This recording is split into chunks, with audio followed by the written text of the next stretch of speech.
Welcome and thanks for joining us for today's HIS Talk webinar, Is Gig Work for You? It's brought to you by HIS Talk. I'm Lori and I'll be moderating. Our speaker today is Frank Poggio. Frank has over 40 years of experience in the healthcare industry, having been a hospital CIO and CFO, software entrepreneur, and industry consultant. Since retirement from business, Frank has been active in supporting many nonprofit job search training organizations. He's developed and presented several job search workshops for organizations such as Career Place, the National ABLE Network, the University of Wisconsin Continuing Education Program, and the Family Dream Bank Program. With that, I will turn it over to you, Frank. Good afternoon, everybody. I'm glad you could find the time to spend with me on this interesting topic. This topic basically came up because of my volunteer work since I retired and what's been happening in the healthcare and technology marketplace for the last few years. Essentially, more and more people are taking on gig assignments, if you will, or gig work. If you've done gig work before, if you could just note in that chat room a yes, I'd appreciate it. We get some idea of how many of you have actually tried this. What we're going to cover this afternoon in the next hour is about 9 topics, hopefully we'll have enough time to get through with them. We're going to talk about gig work versus consulting. We're going to talk about the reasons that you might want to go into gig work as opposed to a full-time employee. If you were going to interview with or go to work for a gig firm, the key questions that you need to be asking. We're going to talk about contracts, which are obviously very important when you go to work for a gig firm. We're going to talk about leverage and whether you've got it or not and how you might want to use that. Talk about critical questions that you should be asking. We're going to talk about personal attributes. You know, is gig work really for you? Got a little assessment form at the end of this that might be helpful in you sorting out whether this is an area you want to move into. And in some cases, if you're in job search, a question is gig work a good way to land a full-time position?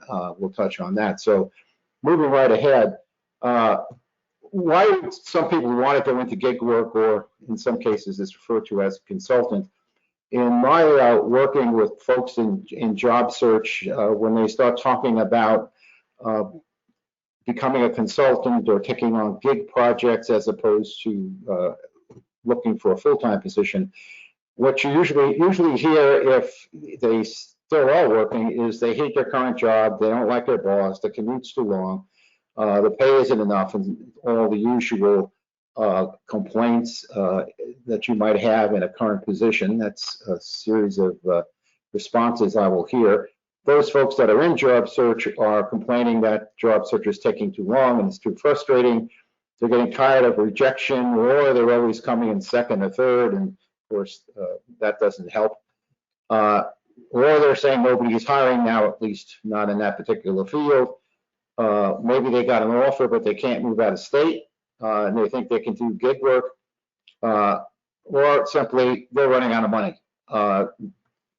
Typically, I hear those kinds of reasons, but unfortunately, they're all the wrong reasons for moving yourself into gig assignments. The reasons that you would want to hear or justify a move to gig work, the right reasons are you're recruited by an established and reputable firm. You have some kind of specialized expertise that is in demand. You want to change assignments or your environments. You want more control. Maybe you like travel and there's travel to be involved. And you enjoy risk, perhaps, hopefully. And the 7th reason is, in some regards, the most important reason. You have a fallback plan, because once you move into gig work, if you find out that it ain't your cup of tea, you really should have a fallback plan. You don't want to just walk away, as it were. Why would a company hire gig workers? There's essentially 7 reasons. The obvious one is it's hard to find a particular skill, a particular labor. You have a highly specialized need as a company. The cost of labor is getting too high. And they see this as a way to reduce costs, one of which is recruitment costs. Every time they hire a professional or a technologist or scientist, whatever it is, management people, the search firm usually gets roughly 30% of the salary in the first year. So somebody who's going to get paid $100,000 a year, that company has to write a check to the recruiting firm for $33,000 at the get-go. They want to lower the total cost of labor, as I mentioned, or they want to try before you buy. We're looking for a specialist or somebody to fill a unique position, and we're just not sure we can find the right candidate. Why don't we temporarily put somebody in there and see if there's really a fit or if we really need it. So that's another reason. The other is short-term flexibility, because with gig workers, it's far easier to do cutbacks and layoffs and rifts, a little less traumatic, if you will. Clearly, the risk of hiring an employee, if it doesn't work out, is not only the psychological and the emotional, but there's obviously a series of costs involved, maybe the severance pay. There's all kinds of other issues that might come up. But with a contract worker, when a contract ends or whatever the criteria comes up, you just let them go, and that's all there is to it. And that reduction of risk is actually goes even beyond a termination situation, because when you hire somebody, obviously you pay a salary, but there's a whole slew of benefits and other kinds of things that the employer needs to provide, and that increases the amount of risk, vacation, sick time, so on and so forth, health insurance, 401ks, and so on. Okay, let's stop here for a second and talk about a body shop and how this all works. Typically, organizations, companies that do contract workers, sometimes they're referred to as lease workers. The vernacular usually is their body shops. They supply a body or a person for a very specific period of time to do usually a very specific project or sets of projects to a contractor, which is what would have normally have been the company that employed individuals, but these are contractors right now, companies. Excuse me, I've got that wrong. I'm getting ahead of myself. The client is the company that's doing the contracting. You, as the gig worker, are the contractor. Got that a little mixed up there. But the contractor, which essentially you or could be you, are independent individuals that work for a specifically hourly rate or per diem. And that contractor, or in effect you, usually bear all the expenses, taxes, and risks of continued employment if there is continued employment. And that last part is one of the key elements in this whole equation. It's risk. Who is taking on the risk in this situation? The body shop is taking on a risk in so much that they need to be able to place people in order to make money. Although if they don't have the placements, they don't pay anybody anything, so they've reduced their risk. The client, the company that's using the labor, so to speak, has reduced its risk in so much as, one, if the person doesn't work out, they just let them go. If the project gets terminated, they just let it go. They don't pay the benefits that are usually paid. So the body shop has been able to reduce its risk. The client has been able to reduce some of its risk. So where does all that risk go? That risk goes to you, the contractor worker. We'll talk about the types of consulting or gig roles. And it really spans the spectrum of labor. Contract workers can be found at the highest level: executive management, people doing strategy, acquisitions, business development, even in federal government. there are gig opportunities, if you will, as CEOs, and clearly vice presidents on down the line. So contract work is available at the highest level. The one level that is most obvious or most volume is at the technical level, where the need is for specific project assignments, and typically within engineering, IT, finance, personnel, supply chain, production, service delivery, and sales, where 90% of the gig workers are found in that part of the labor market, if you will, and particularly when you get to engineering, information technology, probably have the largest of that group. But there's also gig workers or contract workers at the lower levels, what I refer to as general support. You can find gig workers, contract workers for call centers, telemarketers, bill collectors, and almost any kind of frontline worker. Particularly in what we've gone through with the pandemic over the last year and a half, a lot of companies, or I should say some companies, have a dire need for workers, but they know that those workers will only be necessary for 6 months, a year, whatever. For example, the drug companies that are making the vaccines have geared up, but they know full well that that's not going to last. So they would go and hire contract or temporary workers, if you will, from organizations that specialize in finding those kinds of people. So at the general support level, it tends to wax and wane depending upon what's happening with the economy and other issues. The important thing is the degree of difficulty of doing these jobs, if you will, particularly on a temporary gig basis, increases as you go up to higher levels, and the amount of money, hourly rate, if you will, that is paid goes up as well, depending upon what level you're at. So down at the call centers, those folks are making something more than minimum wage in some cases, and telemarketers and so on. Your technical people are the ones that are getting hourly rates that perhaps are 50 to 100 bucks an hour, and hopefully more.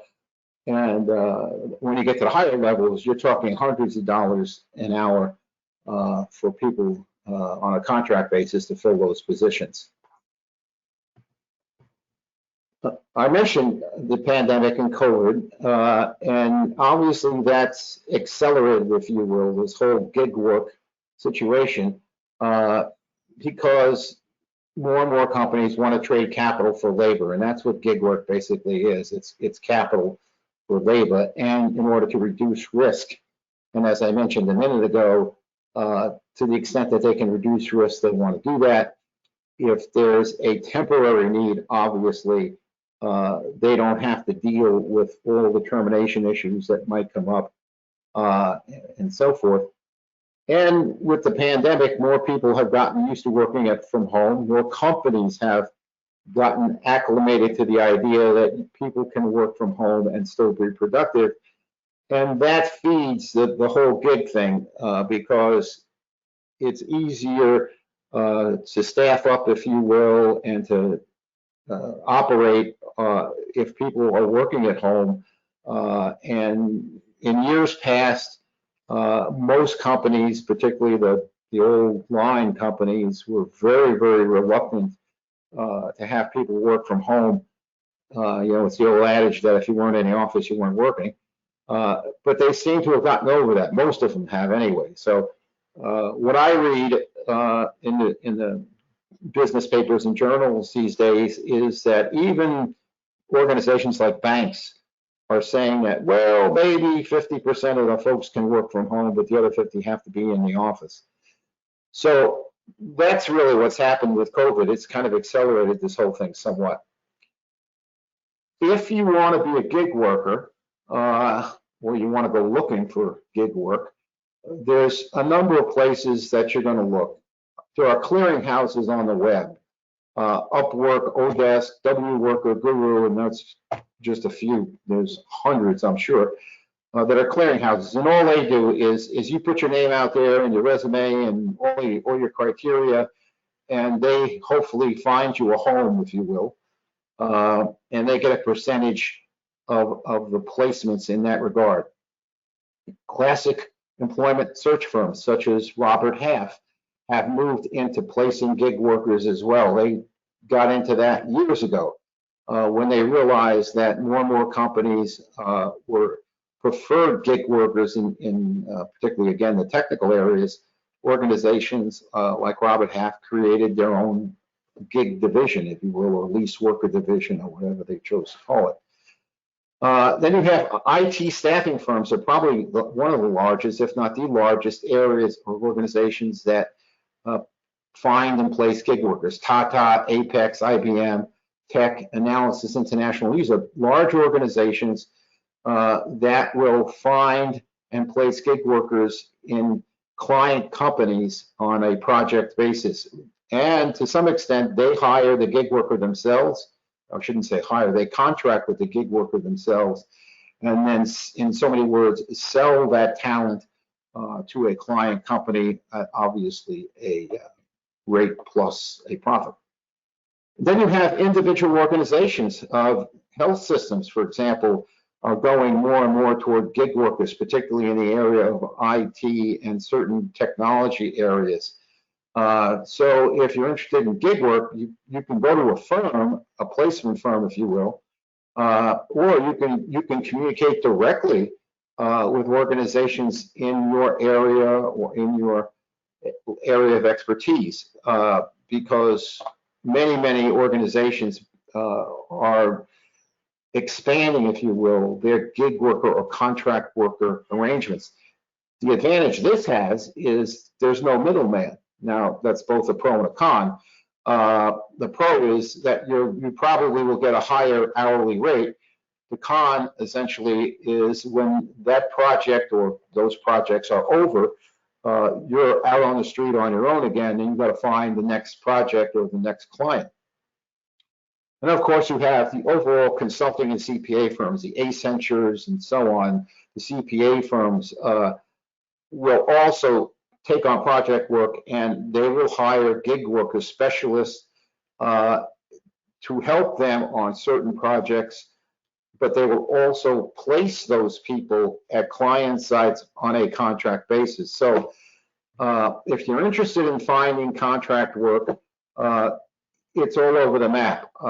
And as I mentioned, there's pros and cons to which of these organizations you choose to deal with, if you will, and we're going to talk about some of those pros and cons shortly. If you're going to work through a body shop or a contract organization, if you will, here's some of the questions you, as the contractor, need to be asking and hopefully getting good answers to. How long has that contract organization been in business? And believe me, setting one of these things up you can do it almost overnight. So you got to be careful here. If it's a brand new organization, hopefully you know some of the people involved. That would help. If you don't, it could be a major risk. Do they have major clients? How many clients do they have? What's their contract renewal rate? Is it 90%, 50%, whatever? That gives you an indication of how good an organization they are and how good they are at keeping the ball rolling, if you will. What types and size of projects have they placed people into? You know, if you're a specialist in database, and they haven't done much database placement, well, maybe you want to look for another firm. What's the length of a typical project? 6 months, 9 months, 3 years? You know, they should be able to tell you that. Our average project length lasts for 12 months or whatever. How many contractors how many active contractors do they have right now? And by type, again, what's the specialty of these contractors and how many are active? Now be careful here, because they may say we have 100 contractors, but only 50 are placed. So you need to ask that question with an eye towards, you know, how many placed contractors do you have today? What's your total bullpen, if you will, which would be the 100. Going on from that, do they have a sales and marketing staff? How do they find new clients? How many people are on the sales and marketing staff? How do they market their expertise? Where do they do it? If they do it on the web, what do they have on the web, and how are they using social networking and all those kinds of things? You'd want to get from them hopefully the names of 3 contractors that you're going to use as a reference, and you're going to ask some of these questions of. If they won't give you the names of 3 contractors, I think you may want to look elsewhere. You're going to ask what projects will you be assigned to from day one? Do they have a specific client need? Typically they do. Typically these firms don't go looking for people unless they have or near have a client contract in the pipeline. What's the expected length? What's the projects, and so on? Is the client contract active or soon to be a done deal? Now here's one that you really need to be careful.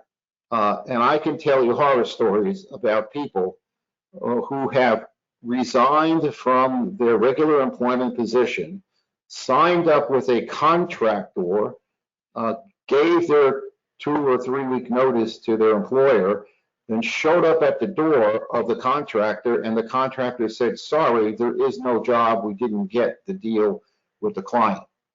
So you have to be extremely careful here, because in that scenario, you are out of work and you're not able to get unemployment because you resigned from that previous position. You didn't get fired, you didn't get laid off, you resigned.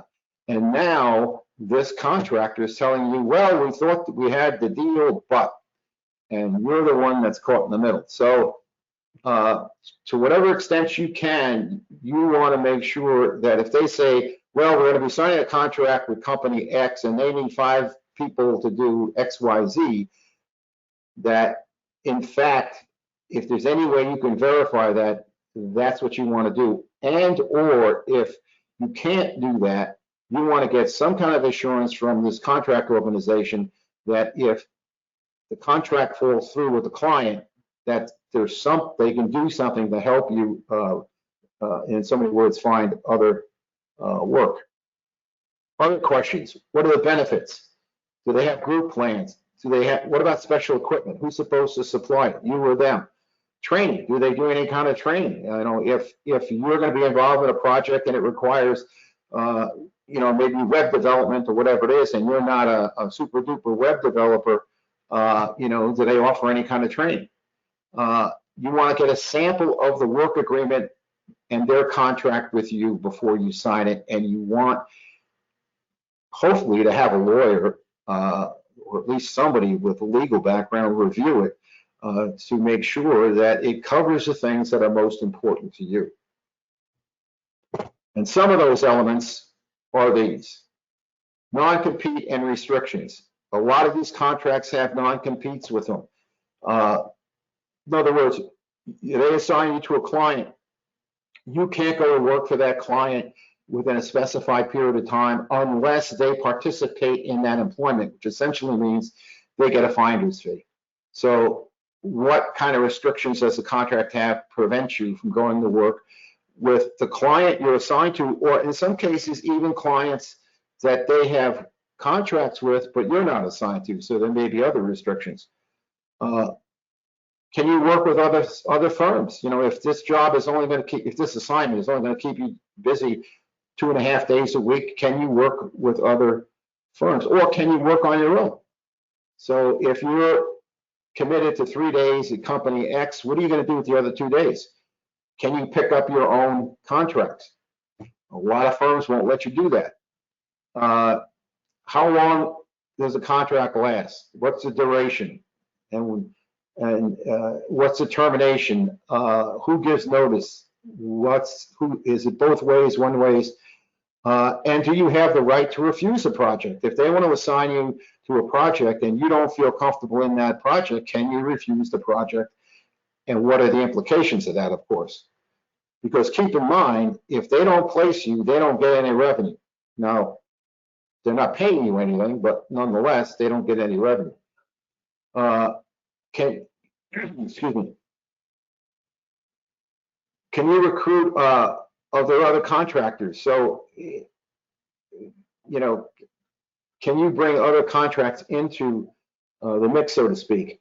And I already mentioned job offer. If you get a job offer from the client, even though you weren't looking, what happens? How is that handled? You know, liability insurance. Is it required? Some of these firms will require you to carry your own liability insurance. $1 million, $2 million, $3 million liability insurance, particularly if you're working in medical devices and things like that. And who pays for that liability insurance? You, them. In some cases, the firm may offer a group policy. So you pay for it, but you come under a plan of their group policy. It's your policy, but you get a group rate, which obviously is helpful. And who's primary in that group policy? How about intellectual property? What is considered intellectual property? Who owns the intellectual property? If you are designing software or whatever it might be, who owns that design? Now, the contracting firm is going to say, we own it. Well, why should they? You're a contractor. You're an independent contractor. You're taking on risk.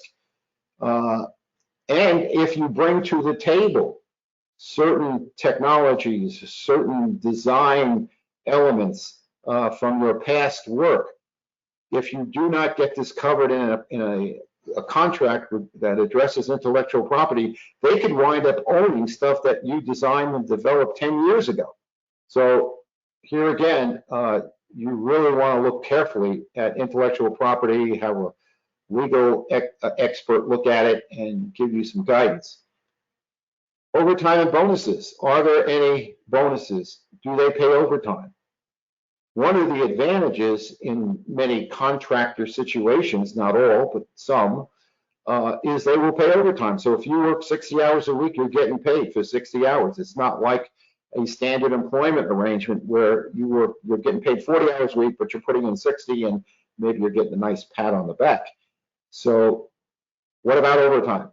Who is it billable? Who pays for it? Are there any bonuses for performance-based bonuses and so on? Some more working agreements that you want to make sure you cover. Travel and other expenses. If travel is available, yes or no? Are there limits? Do you need an approval, a pre-approval, a post-approval? Maybe there's no travel involved at all. Okay, fine. But there might be. You may have to travel out to a vendor's site for training or something. And what are the typical travel arrangements? Are you going to fly first class or coach, or are you going to be back in baggage? It's good to know in advance. Commuting costs. Some firms will find you a contract on the other side of town, so to speak. Well, maybe you weren't crazy about the commute to begin with, with your former employer, but it just got worse. So what about commuting costs? Are they picking up any of those expenses? Keep in mind that if you were an independent consultant and a client that was 3 hours away was buying your time, you can bill for some of those travel costs, of course, but you can also bill for some travel time. I don't know about you, I just had a plumber come to the house and he billed me 45 minutes travel time at $100 an hour. So it's not unheard of. Special equipment. Who's responsible? Who pays? Or is any special equipment necessary? Do they supply it or must you supply it? In some cases, where maybe you need a special set of development tools, software development tools, or technological tools, they may expect you to bring that to the table. What about the working environment and the locale? Where is it? Can you work in the office? Must you work in the office or must you work at home? Now, there's some contract organizations, body shop organizations, up till recently, particularly before the pandemic, actually required you to be in their office 5 days a week or at a client site, one or the other. but you could not work from home. One of the advantages of gig work or consulting is the ability to work from wherever you are. And there are some contract organizations that, in so many words, take that away from you. You need to know this in advance. Time reporting. How do they do time reporting? How do they do time tracking? Do they have tools that you can use? How frequently must you do it? How detailed must it be, and so on. Required on-site, I actually just mentioned that. On-site, that is for a client, and how frequently might you be there. And then there's all kinds of tax deduction implications in going into gig work, which I'm going to get into a little bit. I'm going to actually go through some math, if you will, some arithmetic about hourly rates. But if they require you to be in an office or be at the client site, you might have trouble with income tax in terms of the home deduction, okay? Now that got a little mishmashed up because of the pandemic, but before the pandemic, and I assume it's going to wind up going back to where it was at some point, if your employer required you to be in the office or at a client, you couldn't claim a home office deduction. So those questions that I just went through under number 6 there can have all kinds of implications if you think that doing gig work is going to let you get some extra tax deductions. It can, but depending upon how restrictive it is, you may not be able to get away with it, so to speak. Okay, we're going to talk about the hourly rate and what you need to think about and work in your target, if you will. The first key to hourly rate is how much leverage or value do you have? Obviously, if you're a rocket scientist who specializes on Mars, you're in high demand and you have a fair amount of leverage. On the other hand, if the high demand ones are things like robotics engineer, virologist today, obviously. Wasn't a high demand one about 2 years ago, but it is today.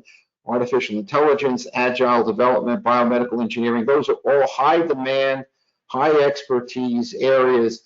If you're in some of those areas, you have some leverage for sure.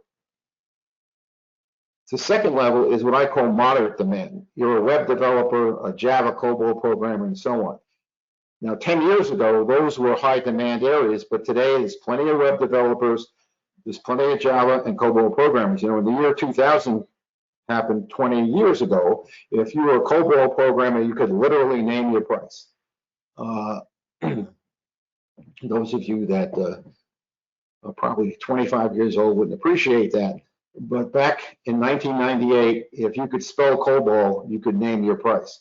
Well, that problem has gone away, obviously. So the only reason why we need COBOL programmers today is to keep old legacy systems alive, of which there are still plenty out there, but it isn't the high demand that it was. And then, of course, you have everyday labor, call center staff, telemarketing, and so on and so forth. So again, the hourly rate is a function of those levels, and the value, your leverage, falls in line with those.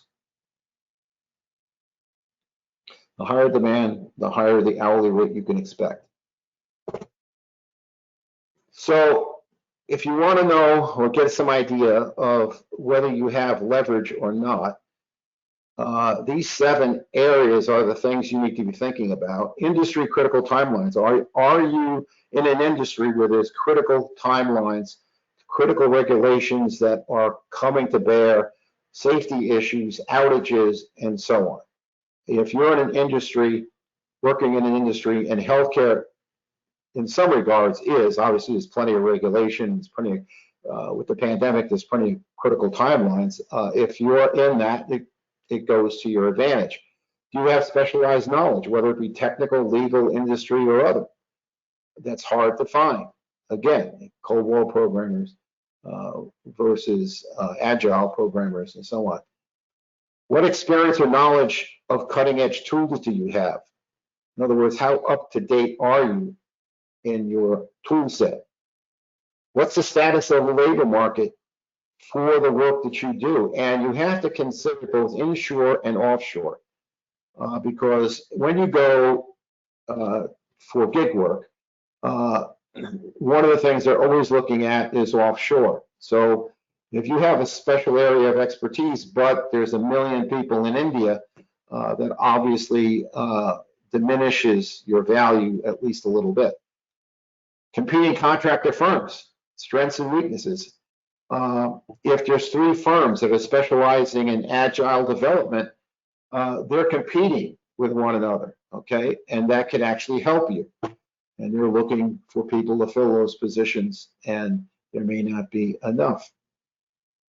Do you have a track record of learning quick and applying quicker that you can convince your potential contract firm that you can do, and you want to do that through example as best you can?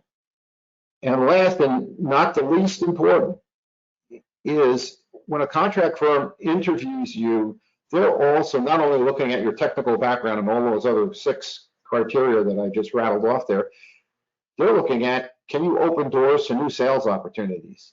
Do you know some people? Have you worked at other companies?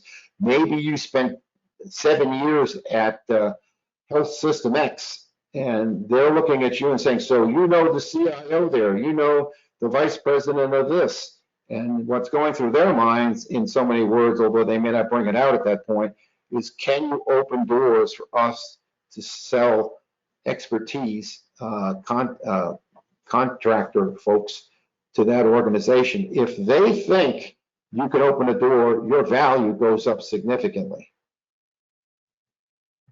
Okay, hourly fees. What is a, quote, a fair hourly fee? Well, first of all, I go back and say the higher the rate is a function of value.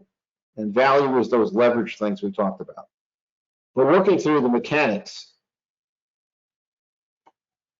let's assume that you're making $100,000 a year now, just to pick a nice round number, which equates roughly to $50 an hour given 2,000 hours of work per year, okay? So you say, well, if I do gig work, I don't want to make any less than my $100,000. Well, okay, work it through. As a gig worker, as a non-employee of the client or the contract firm, you still have to pay income tax. You still have to pay Social Security. Matter of fact, you have to pay both sides of Social Security. Today, the government's taking out 8% roughly of your salary as your Social Security tax, but the employer is paying another 8%, actually 7 point something. So now you have to pay 16%, your basic 8 plus their 8, when you pay your income tax. You're going to have to pay for your own benefits, health insurance. Health insurance alone is $10,000 a year, assuming you don't have access to health insurance through a partner or a spouse or some other kind of arrangement. Retirement. There's no retirement benefit that the contract firm is going to give you. So if you expect to retire someday, you've got to be socking money into an IRA or 401k or SEP account or something like that. And that could be another few percentage points of the salary. Holidays, there's no such thing as a holiday for a gig worker, unless you want to take it. And if you take it, you don't get paid.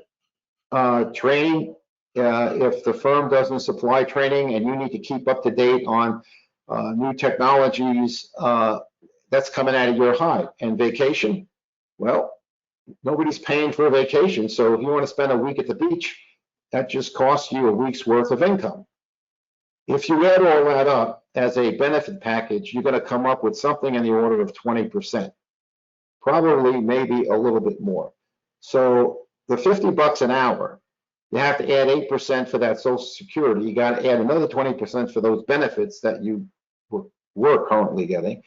And that takes you up to $66 an hour. As a contractor, if you're going to even begin to break even with your $100,000 salary, but we're not done. There's no guarantee by the body shop or the client that you're going to get a paycheck for a year. As a matter of fact, they may tell you this is a 6 months contract, and you ask the firm, okay, so what happens after that? The answer you're going to get is, well, we will look to place you someplace else. You might say, where? I say, well, we don't know. You know, when we get a contract, hopefully we'll get another contract within the 6 months, and you'll be the guy that will place here. So there's no guarantees. Reality is you have to plan on some downtime. And if they can keep you 60% occupied in the first year, that's pretty good. So again, what that simply means is that other 40% you have to make up in your hourly rate if you expect to shoot for your $100,000. That takes you up to $109 an hour. And then again, you have some other out-of-pocket expenses. I mentioned earlier, things like liability insurance, maybe computer supplies, internet, phone, car, accounting. You got to pay an accountant to keep track of all this for you, fill out your forms, tax reporting, office supplies. Maybe I mentioned several times talking to a lawyer about that contract stuff. That all costs money. And that could cost you another 10%, just to use a round number here. And that takes you up to close to $120 an hour. So if you're going to get paid anything less than $120 an hour, particularly in the first year, you're breaking even. Do you want to do that? It's your call. On the other hand, if you have leverage, if you have value based upon the previous slide, you can negotiate. Now, technology contract workers typically are seeing numbers in the 80 to 120, maybe $130 range if they're really unique. But again, it's negotiable. Recruiters for the contract firm. Their objective is to find resources or warm bodies. They're looking for you because they need to maintain a full bullpen in order to keep their salespeople, in order to help their salespeople land new clients. So when a salesperson goes to a potential new client, the client says, I need a database programmer who's got expertise in database architecture. They want to be able to say, oh, we got a guy, and whip out a brief resume of some kind and say, see, we got this guy who can come in tomorrow and be productive. And you could be that person. They may not have a person actually on staff, or maybe they do, but he's booked into a client already, and that project's going to go on for another 6 months.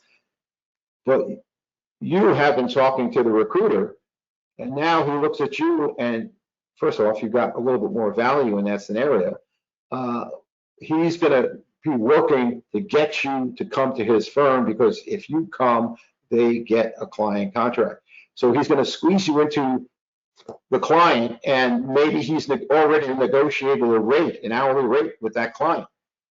And he has to be able to make a profit. So, if he's quoting $150 an hour to the client, he doesn't want to pay you any more than $100 an hour, give or take. I mean, it could be 110 or something like that, because that's where the firm makes its money. They make the money on the differential.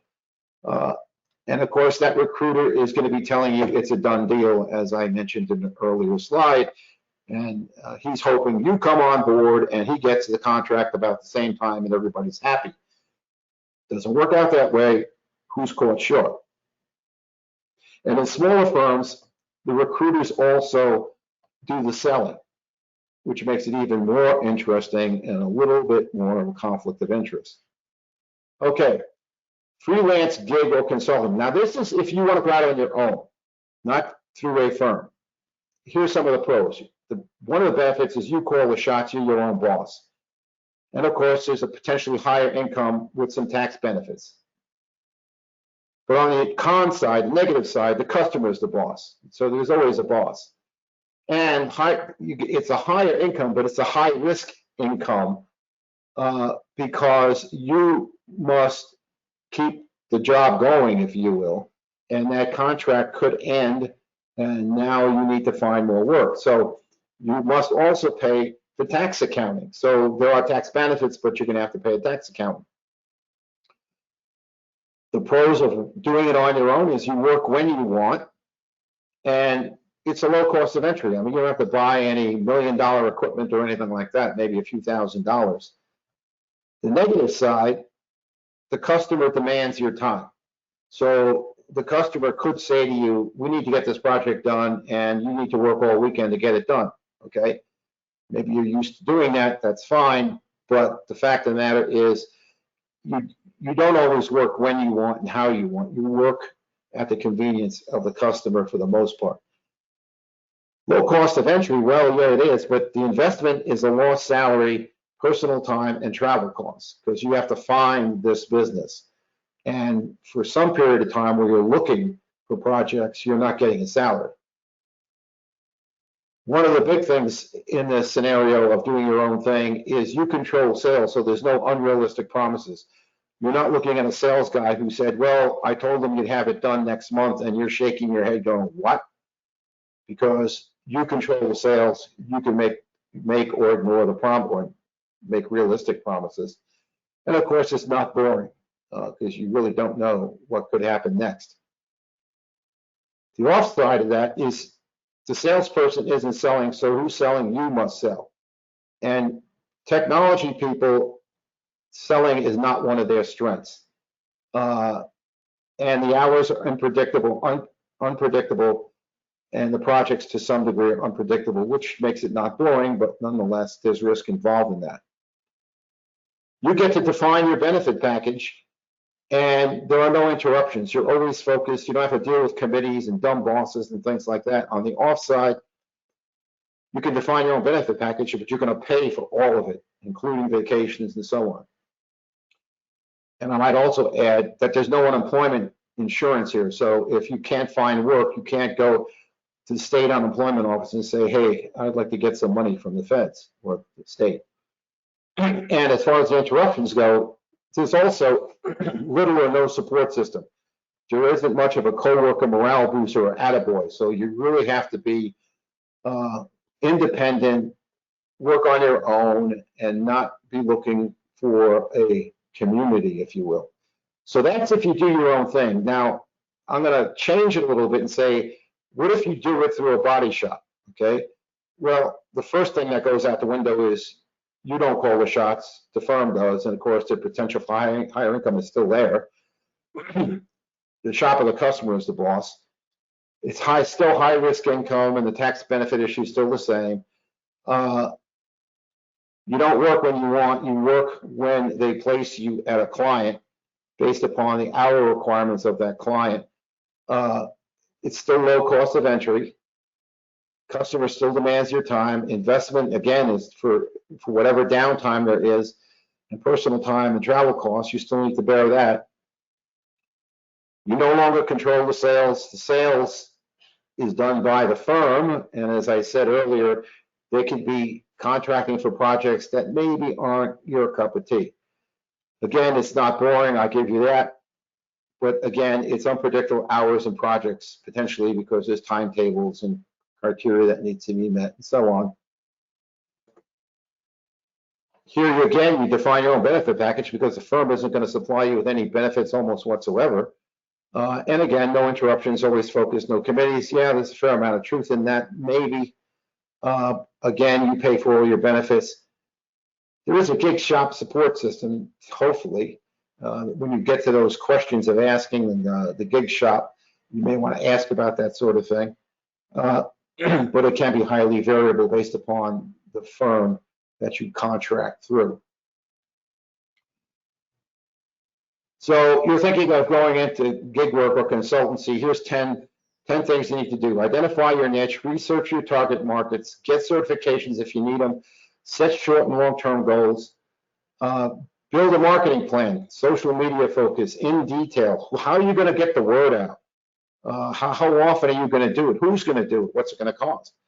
Lay out sales strategy. How are you going to sell? How to get to, and how are you going to be able to get to decision makers that in fact can sign contracts with you? You need to build and expand your network if you haven't done that already. It's extremely important. You need to set your fees based on what your criteria is and those issues that I just ran through. Who's going to do the billing and what are the general contract terms? You need to line up outsource assets if you need them, specialists in other areas maybe. And you need to land your first client, which hopefully is a slam dunk based upon your network and the homework that you've done. And that's going to be your reference site. So if you want to go out pretty much on your own, those are the 10 things you need to do before, during, and after. If you're going to work with a firm, it's pretty much the same thing, except that you need to estimate your minimum rate, complete the legal tasks I talked about earlier, contract, evaluate 2 firms via web and local contracts. I would not negotiate simply with 1 firm. Negotiate with 2 firms if you can, preferably firms that have a focus in your area of expertise, and check on client contracts. Is the client contract signed and closed, or are they telling you it's a done deal? Okay. All right. Successful gig consultants. There are 12 attributes. They have a strong technical or specialist background. You have an independent streak. You have a high tolerance for risk, stress, and rejection. You have a strong network and social media presence. You have a strong self-confidence. You're a hard worker, long hours, and it's no problem to do that. You're a self-starter. You're a fast learner. You have good communication skills. You don't have to be a debate winner, but some really good communication skills come in important. Strong intellectual energy, good situation knowledge about your industry and your work environments. You have to be a good collaborator because you will not really be working alone for the most part. You can't be a total lone wolf. And you need a plan B, as I mentioned earlier. If you go into gig work and consulting and it ain't your cup of tea, you really should have a plan B in your back pocket. All right. How do you know if this is for you? My suggestion is score yourself on each of those 12 attributes from 0 to 5. 0 means you have little or no competency in that area. 1, you got a little bit, but not a whole lot. 2, you got it, but you need to really refine it. 3, you're doing okay. You're familiar with it. You're comfortable with it. 4, you got good competency in that. And 5 is, man, it's your wheelhouse, very strong competency. Score yourself on each one of those 12. If your score is 50 or greater, the total obviously would be 60, then go for it. That you really seem to have what it takes to succeed in that arena. If not, you between 40 and 50, maybe you could do it, but you better go back and shore up some of those weaker ones. If you're less than 40 points, my suggestion is stick to your current job or job search. Or if you have 2 or more deal breakers on any of the deal breakers, forget about it. And what are the deal breakers? The deal breakers are high tolerance for risk, stress, and rejection. If you are low on that one, a 0 or a 1, maybe even a 2, that could be a deal breaker. Do you have strong self-confidence? A 0 or a 1 or 2 can kill you. Are you a self-starter? Again, 0 or 1 can kill you. Are you a fast learner? If you hit 2 of those, I would say, I don't care what your score is, you're in the wrong world. This world of gig work, freelance consulting, whatever, isn't your cup of tea. And lastly, last word about consulting.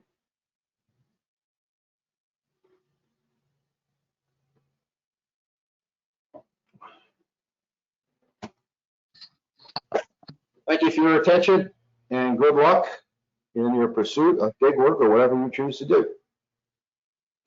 All right. Thank you, Frank. That was an interesting presentation.